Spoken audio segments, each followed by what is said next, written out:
Well, hello everybody. I'm going to try to make this a slightly different type of video.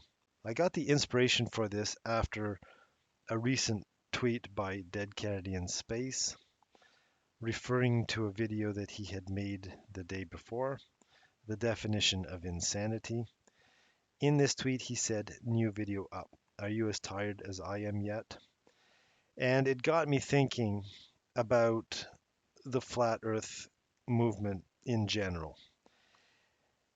And there's a lot of debate between flat earthers and flat earth debunkers about things like the scientific approach, about the scientific model, how one conducts experiments, what is considered scientifically valid, what is pseudoscience, etc., etc. And it seems that every time a flat earth debunker says you're wrong because of X, it's not X, it's Y. And it almost seems that you can never win the argument with a flat earther because you tell them this is the way it is, and they'll say no, it's because of reasons. And I guess that fatigue is setting in to a lot of flat earth debunkers. The flat earth community has had, from what I understand, 3, 4 years of trying to prove that the Earth is flat, and they keep doing faulty laser level experiments over water. They will run egg float experiments, they'll do whatever, and a lot of this completely sidesteps other factors that would essentially invalidate their test. But in their mind, all of these tests that they're performing only goes to confirm that what they're doing is proof. When I think about what that process is in their head, I can only conclude after looking at this that this is just a small aspect of a much larger picture. And there almost seems to be an underlying theme behind whatever you can think of.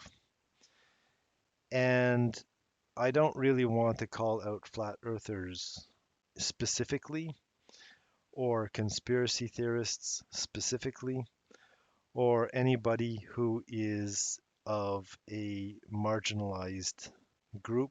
I think that it is a fundamental human characteristic, and I am applying this based on my professional experience as a software developer. I have seen a number of software developers in my life so far, and a lot have strengths in one area, a lot have weaknesses in another area. And I am sure that I am no different, so I'm not bragging at all, and I don't want I don't want anybody to think that I am. But in general, a software developer has to have a reasonably good sense of logic because you are essentially being a teacher to the computer. You're actually giving the computer the instructions to do what you want the computer to do. So if it is completely illogical, that is because you, the developer, are illogical. So by and large, most software developers have a somewhat logical bent to them. And one of the aspects of software development is an innate ability to construct flowcharts in their head. If I were to apply the viewpoint of a software developer to a more general human behavioral sort of construct, I would think that most people generally tend to run their lives by building this internal flowchart in their daily life. So, for example, you accidentally lock the keys in the car, and then you realize that the keys are locked in the car. So that starts off an entirely huge cascade of possible actions that you can take. Do I have my phone? Can I call somebody? So that's one box. If I don't have a phone and Am I out in the middle of nowhere? That's another branch, and then so on and so forth. And every action will end up reshaping this flowchart of behavior. And I don't know if that is making sense. And I'm just trying to get something as quickly out there as I can. Sorry if I'm rambling. And because if I make this thing make sense, it may never get out, or it may take me 10 years to get it out. So you have people out there who are running their lives by constructing or reconstructing this massively huge flowchart of actions and activities that they can do. And they're constantly reevaluating what they're trying to do. So, for example, if somebody's already late and they're occupied doing a task that is not critical, they might be asking themselves, should I stop this and, go to work, for example, or uh, if I put this down now, it's like, oh my God, look at the time, that kind of stuff.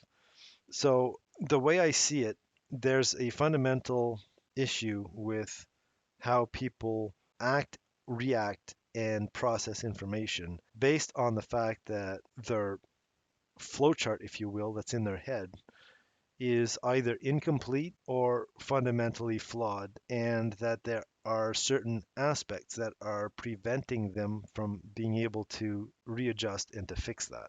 Just so that I can get this out to people and to get their feedback on it so that I'm not wasting too much of my time, I'll kind of end it there a little bit. I think some people will kind of get what I'm saying, hopefully, and maybe others might need a little bit more information. But I just wanted to bring that as an introductory video of this particular kind of series. And I'm kind of thinking of fleshing a few things out and give a few examples as time goes on. But I'll leave you with this kind of image that sort of reflects what's going on with certain people that I've seen others debate or have watched in their videos or have seen how they go about proving or attempting to prove to us that it's one shape or another.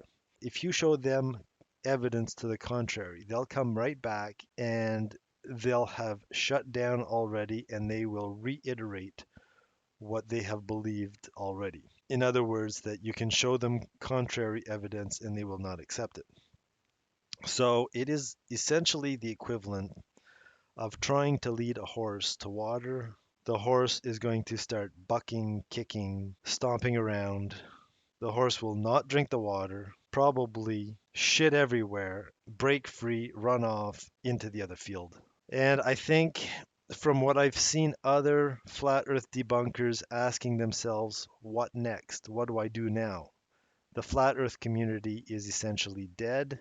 There are no flat earthers who have brought forth any new evidence. It's all the same tired stuff over and over again. Maybe now I should be thinking of conspiracy Y or whatever. So, they'll say maybe I should consider branching off into this other thing like anti-vaxxers or chemtrails or fill in the blank. So I think ultimately, if you take anybody and you really watch what they say and really understand the topic that they are trying to defend, I think that there's a lot of it is based on incomplete information, erroneous information, and wrong conclusions.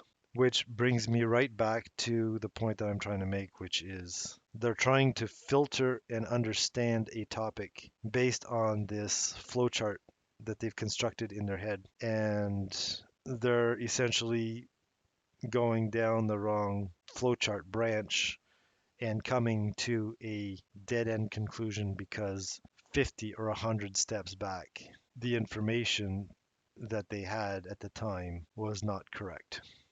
So I don't know if this makes any sense to anybody. And if it did, If you want to hear more of these kinds of rants, let me know. I would really, really appreciate if you comment below and let me know what you think about it. I could certainly sit down on the couch and ramble off a little bit more easily than having to try to come up with various experiments and things like that that I've been doing or observations that I've been making, etc. So I could make these kinds of videos a little bit more readily than I could the other videos that I have already. Hopefully, this will be the kind of information that others will find informative and possibly even give them some answers that they're looking for. So, thank you very much. As always, don't forget to hit the like, subscribe, hit the bell to be notified, all that other good stuff. I hope to bring you another video very soon. So, thank you for watching and bye for now.